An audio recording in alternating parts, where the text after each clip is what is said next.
Good Tuesday morning, everybody. It's time for Black History Facts. Again, it's breakfast time. I'm going to start out with our facts first, and then we'll move on to breakfast. So come on in. Hope you're having a God bless Tuesday morning. I'm going to start out with our Black History Facts. I've talked a little bit about this first young lady here, Miss Harriet Tubman. As you know, Miss Tubman has left us many, many years ago, and it's been said that she was born a slave, which is a fact, and died a hero. And I'm just going to give you a few facts about Miss Tubman, just to highlight the many, many contributions that she made to the African American community. And as you know, I mentioned the other day that there's a movie out about Miss Tubman, and I hope that as many of you can will go see it. And I know many of you have already gone to see it. So I'm just going to talk briefly, just give you a couple more facts about Miss Harriet Tubman. They have erected a metal signpost in Bucktown, Maryland. This was her birthplace, and this is what that particular signpost says. It says, Harriet Tubman, 1820 through 1913. Okay, hold on 1 minute. I got a little bit of company in the audience with me this morning. That's Kylie. She's got her cover. She said she's cold. So hold on, let me accommodate her right quick so I can get this done. Because we have to take care of our babies now, no matter what. At least I do anyway. So hold on just a minute for me. Let me pause it for a minute and put her covers on her. Okay. Okay, I have to let you see Kylie is right there next to me. She's got her pink covers. She said her pink covers weren't right. She just woke up, y'all. And I told her, well, sit down beside me while I talk for a little bit. So we're going to get back to Miss Harriet Tubman. See, it's so important that we include our children because, see, this might make a great impression on her. And I'm so excited that she actually wants to sit here because, you know, Kylie is one of these little intuitive, inquisitive children. So I want her to listen and hear me what I'm saying. So when children come around, take the time to engage them. So she's sitting here nice and quiet. Okay, it says that Harriet Tubman, the Moses of her people, Harriet Tubman of the Buckton district, found freedom for herself and some 300 other slaves who she led in the North. In the Civil War, she served the Union Army as a nurse, scout, and spy. So we salute Miss Harriet Tubman. She paved the way for the abolishment of slavery, and of course she was considered an abolitionist. So this metal highway sign marks Harriet Tubman's birthplace in Bucktown, Maryland. Okay, there are many, many noteworthy things about Miss Tubman that we could talk about. This is just one noteworthy thing here too. I think this is important because we have to know where our ancestry hails from. Now, right here in this book says that Harriet Tubman's grandparents on both sides were brought from West Africa and changed. Their children were automatically born into lives of slavery. So she had a real good reason for wanting to help to and be instrumental in the abolishment of slavery. So when she was born, her name was derived from the names of her parents. From her mother, Harriet Green, she inherited the name of Harriet. Okay. From her father, Benjamin Ross, she got her last name. She was called Harriet Ross. Harriet's father, Old Ben, as she called him, spent his days cutting timber for Broadus. Her mother, known as Rit, worked as a servant in the Broads' house. So this was a plantation that she lived on. So that's just a little bit of background information. I highly suggest this book. This is an old little book. Someone gave me this book probably 20 years ago, but it's the Harriet Tubman. Kylie said her daddy gave it to me. Okay, your daddy gave it to me? Okay, we'll buy that. Okay, in their own words, Harriet Tubman. So this book was written by George Sullivan, and I'm trying to see, it was probably in print. Oh Lord, when I bought this book, honey, it was, or whoever gave it to me, it only cost like $5. So this is a pretty old book, and it has lots of good information. And I'm sure if you go and look at the movie, you'll find out that many of the things that are in the movie came straight out of this book because it says in their own words. So I urge you to go ahead and try to find out some more information about Miss Tubman, especially the children. And this is usually the book that children would use in elementary school to learn about Harriet Tubman. So Miss Tubman, hats off to you. We salute you for all the things that you did for the African American community and for this world. Our next salute, if you notice, I'm saluting the ladies this morning. Now, this is a book actually about Miss Tubman, but this next book here is actually a book written by the Delaney sisters. These ladies wrote this book back in 1993, and they, I think they were like 105 or something like that years old, and they called it a book of everyday wisdom. This is a great book, a great book. I suggest that if you could find it, I'm sure it's still in print. You can go to your library, Books A Million, or somewhere like that, and try and purchase this book. Okay, the Delaney sisters, Sarah and Elizabeth Delaney, and at the time this book was printed a few years back, they were 105 years old. So they lived a good, rich life. So please try to get a copy of this book. And what they're basically talking about is having their say about how their lives go. If you've read the book, you know what I'm talking about. Or if you haven't, maybe somebody's mentioned it because somebody mentioned it to me and I purchased the book. I'll just go briefly through some of the things. They gave examples of some of the things that are in the book. So they talked about things in this book like, let's focus in. Let me get my camera back here. Okay. When a lady should confess her age, why life was slower when trains were faster, how young people can stay out of trouble, the difference between getting and earning. Wow, that's profound. So the difference between getting and earning, that's something to think about. You know, some things you get because some people give to you, and other things you earn by working for it. How to make money in hard times. That's a good one. We could use that one right now. Why men are a heap of trouble, and how women get into it with them. I'm gonna leave that one right alone. I'll let you married folks and y'all couples get into that one. Preparing to die by having the faith to live. Now see, I'm about ready to cry. Because that one there is something you learn as you grow older because it comes through trial and error and through wisdom. Okay, let me just give a little bio for those of you, you may or may not purchase this book, but it says, let's see if I can get it. There we go. Okay, Sarah Louise and Annie Elizabeth Delaney were born in 1889 and 1891, respectively. The second and third of 10 children. They grew up right here, not too far from me, in Raleigh, North Carolina, on the campus of St. Augustine's College. Their father was born into slavery, became America's first elected Black Episcopal bishop. His daughters, after they moved to Harlem during World War I era, were among the first African American women professionals in New York City, Sadie as a school teacher and Bessie as a dentist. Since the publication of their autobiography memoir, Haven't I Say, the sisters have become international celebrities. And you figure at that age, that they penned this book and they published it and got it out there and it became a bestseller. And it stayed on the bestseller list.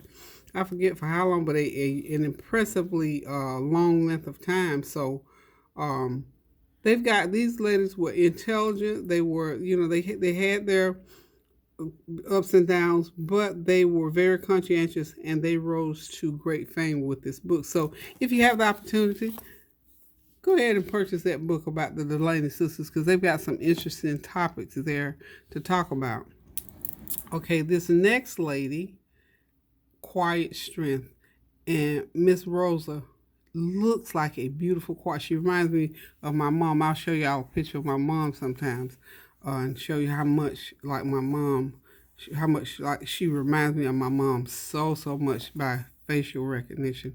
Miss Rosa Parks, you know, of course, was the young lady that was brave enough not to give up her seat on that bus on that fateful day, and it turned time around. And we thank you, Miss Rosa Parks, that quiet as you were,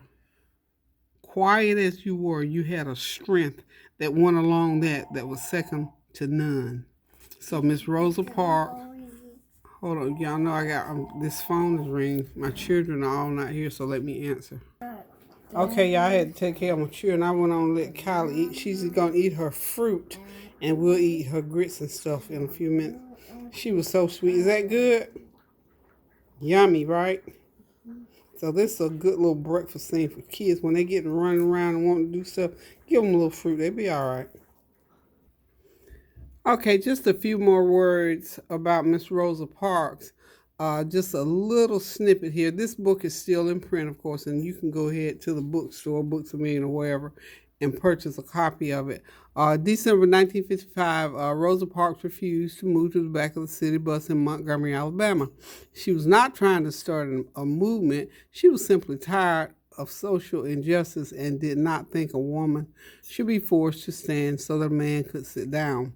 Yet her simple act of courage set in motion a chain of events that changed forever the landscape of American race relations.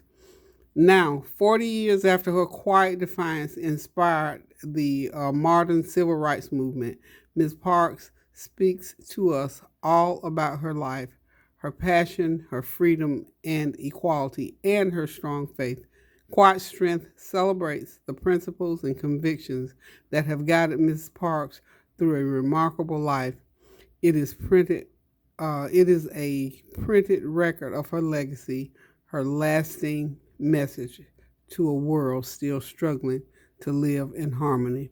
This is a great little book, just like Miss Rosa was described a quiet strength. This little book is little, but it is a strong, powerful word about what she did and how it affected our lives even today. So, Miss Rosa Parks, this book was written by Gregory J. Reed. Okay, now we're gonna move on and we're gonna get to some people that I know personally who are Black authors. They are all women. So I've got three young ladies that are dear to me, daughters. My first one is like a sister to me. Some of you may know her. She's internationally known. She's a motivational speaker in the person of Miss Tawana Williams. Tawana was born without arms, and she penned this book a few years ago. And I first met Tawana it's almost been 10 years ago now, Tawana, if you watch this. But I was trying to motivate a group of high school students, and I had been just praying about it, talking about it, sitting in the office late one night, and I thought to myself, I need to do something to get these students motivated. And I've spoken to them, whatever, sometimes you can't always do it. You have to pass it on to other people.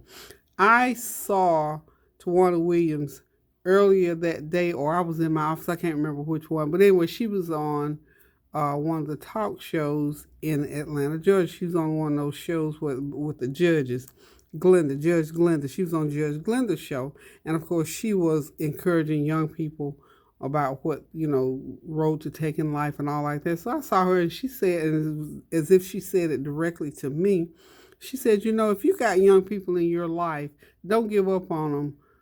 Try to help to guide them, because what she did that day on Judge Glenda's courtroom show was she took a child that was going off the deep end, and she took that child and took him outside off screen, and she talked to him, and the child came back and had greatly improved her attitude. So I thought, now that's what I need. I'm saying this to myself, wonder what it would take to get her here to this high school and get her to speak to some of these students like that. Didn't know Tawana at all. And I'm like this. If you say to me, Peggy, I'll do this, that, and the third, all you got to do is ask me, I'm going to ask you.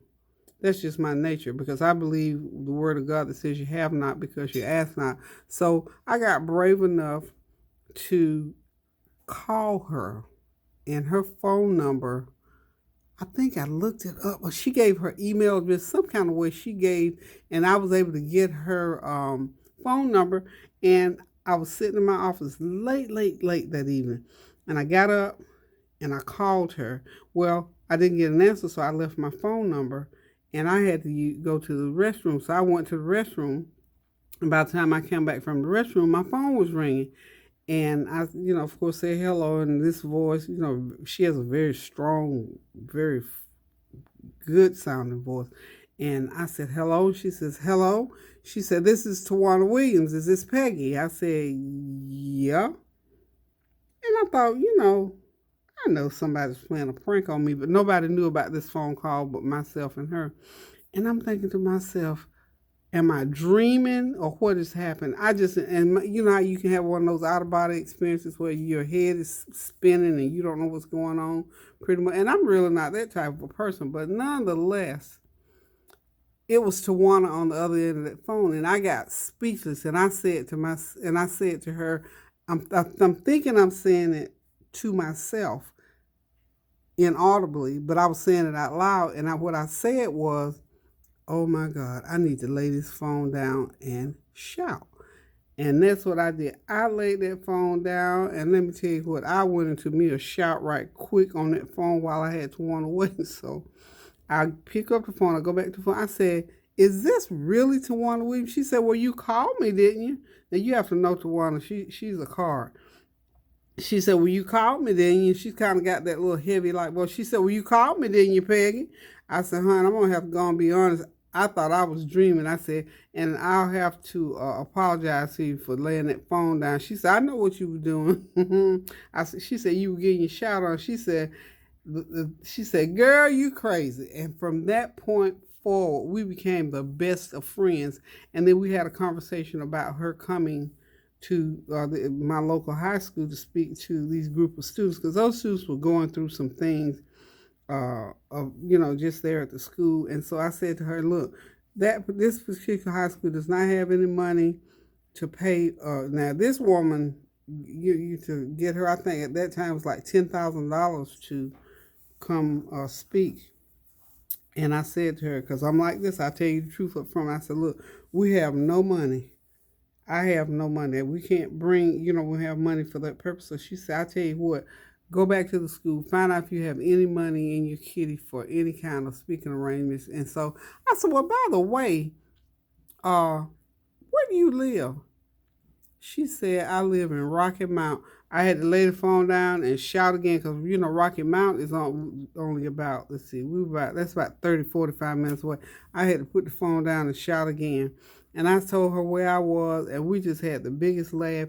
And from the rest is just about history. So we made an agreement that she would come no matter what. She says, I tell you what, if I can bring some of my books and things, to share, to put on display and to market, she said, then we'll be okay.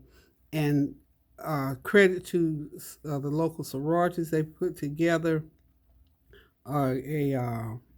some funds for me, and got some people to come out, and Tawana spoke to the student body, as many people as we could fit. That auditorium was huge. I think it seated like 900 people or 800 or something like that. So we got a lot of people to come out. A lot of people bought her books and t-shirts and stuff like that. And she was just a good-hearted person that loved the Lord, and she loved people. And I love her. And and she and her husband, Toby, I tell you, you could not meet a better couple. Tawana, like I said, has no arms. Toby is there to do any and everything that she needs. This woman can draw pictures. She could, it's just unreal.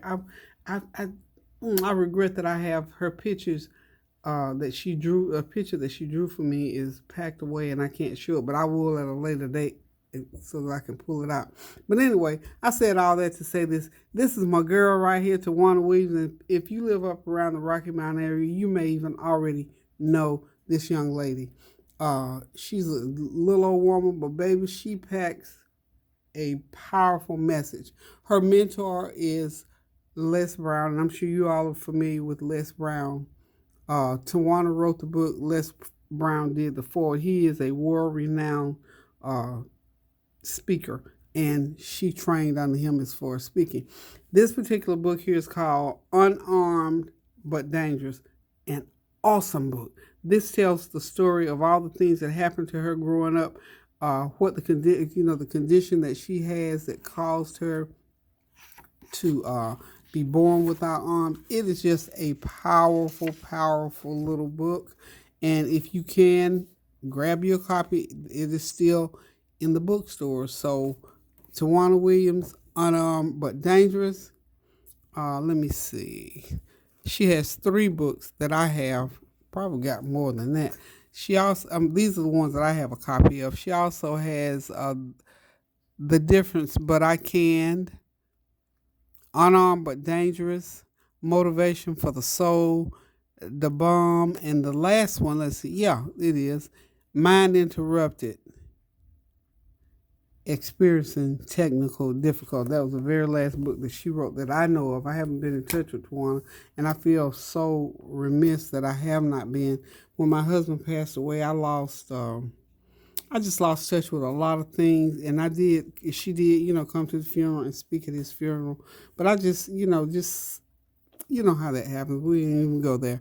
But anyway, I'm getting back in touch with Tawana. In fact, I'll probably call her later this afternoon. Another book that Tawana wrote is called The Bomb, Systems That Create a Wealthy Mindset. Explode Your Mind is a mindset. She goes on to talk about being successful through being blessed, having potential, positivity, overflow will come into your life as you begin to progress and to, grab a hold to your own greatness and do something with it. Affirmation, which you can affirm people or you need to be affirmed. Greatness comes out of all of these things, and abundance will surely follow once you get these things in order. And as the abundance and the blessedness, the positive and overflow happens, it empowers you to do something for other people.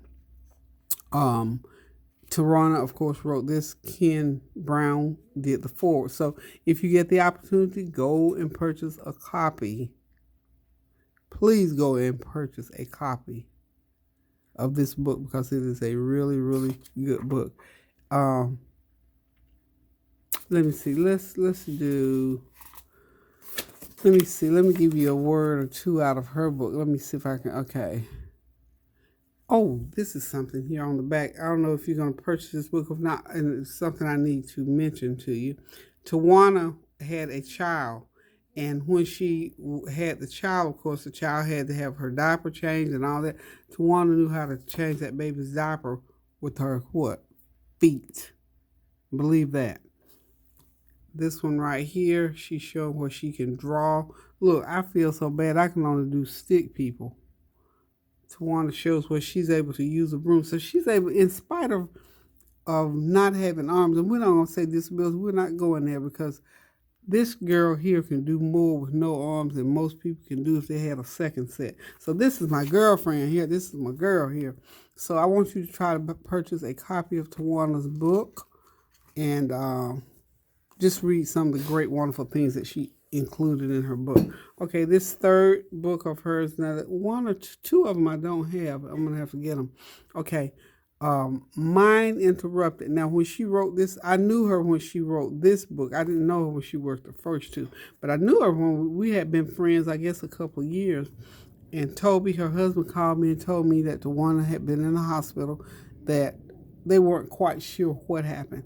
But out of that experience, Tawana wrote a book, and she called it Mind Interrupted, Experiencing Technical Difficulties.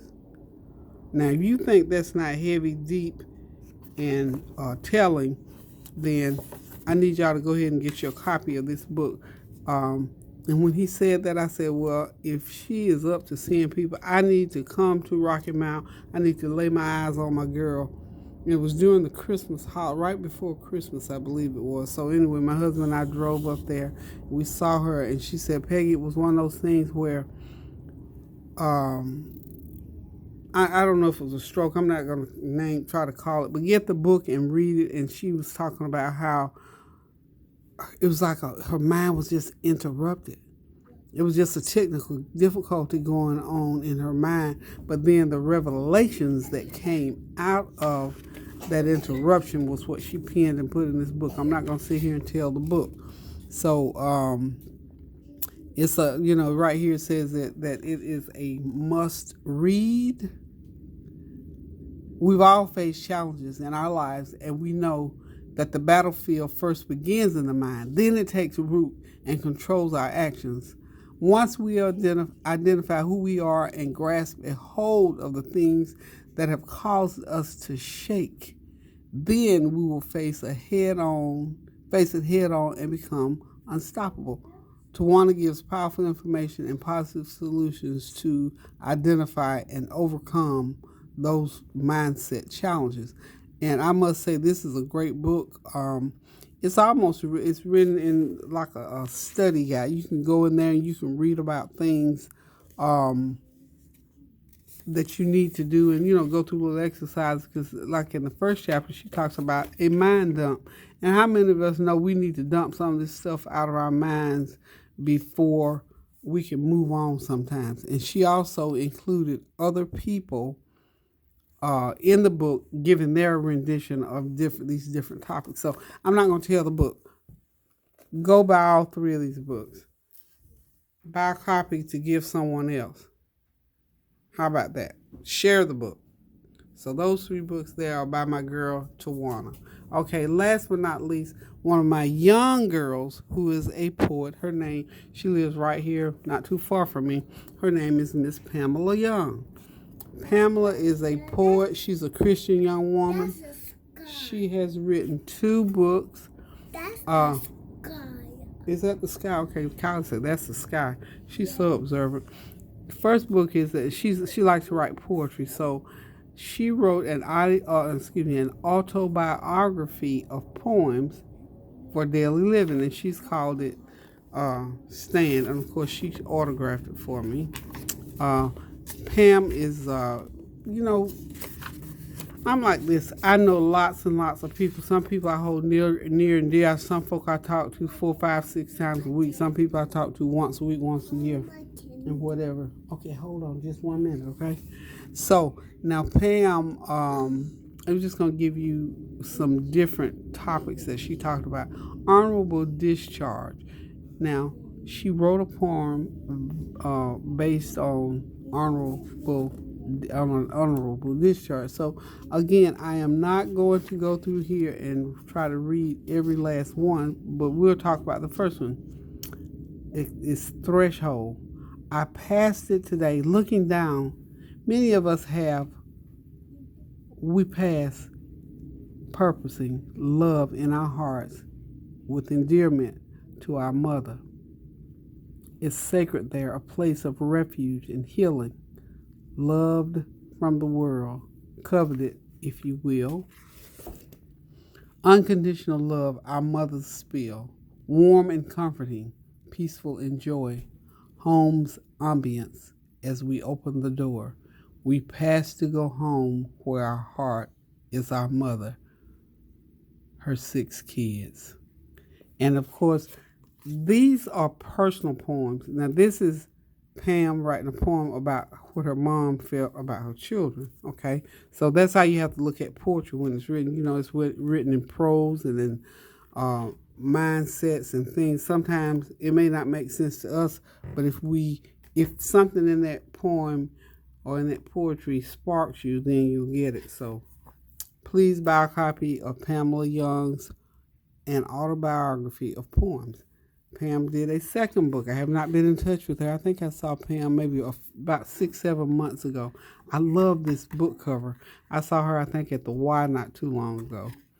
A Poet's Decree, Rhythm of Life.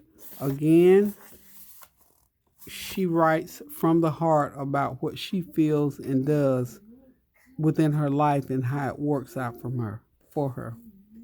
Okay, she writes to Peggy Howell from Pamela.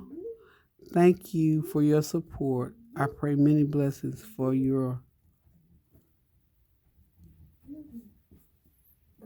account. Oh my God. You know what? Sometimes you can read stuff and don't take it in. She says she prays many blessings to my account. And I thank God for that. I receive it. I can feel it all up in my chest right now because I never took that in when she wrote this back in 2016. So Pam wrote this. This is her own book. She copyrighted it back in, 2016. Okay, I'll just read the dedication here just to get into a little bit of what her book is about. I thank my Lord and Savior Jesus Christ for inspiring A Poet's Decree. It has been an inevitable journey that I could not have seen with my eyes alone, nor can I tell the route which I have arrived. I thank God I am here and assume not to chase the wind. Blessings are in abundance in every line of every page. They will fill me as though I've eaten my favorite food. But the bread of life, I honor my Father in heaven with the highest praise. Hallelujah, and hallelujah for revealing and sharing with me in quiet times, in dreams, and life. I am certain of a poet's decree because it was written by my Father and me. Thank you, Jesus. Ooh. Pam, girl, you did your thing on this one now. I'm telling you, that one. Oh. Noteworthy about Pam. Pam is a basketball player. Can hoop like you wouldn't believe. Love the girl. So anyway, I just wanted to come in and talk to you briefly this morning and highlight some of my favorite ladies that I know up close and personal. Because I've broken bread with them personally, and then a couple of others that I know through reading their work and through history. So I urge you, if you have the opportunity, please get a copy of any one or all of these books. Get them for gifts. Books are great gifts to give. So these are our Black History Facts for Tuesday. And I'm going to go in the kitchen just very briefly, and we're going to show you what we're having for breakfast. And we're going to get on out of here so we can sit down, relax, and enjoy, because Kylie is ready to eat her breakfast, y'all. So y'all hang on. We're going over to the kitchen. Okay, y'all, short and sweet. We're in the kitchen. I've had these grits cooking for a little while with honey. Woo. They've been cooking about 45 minutes now. This is where I love my grits, nice and thick and creamy. They are ready to be devoured. So I got them waiting for the eggs.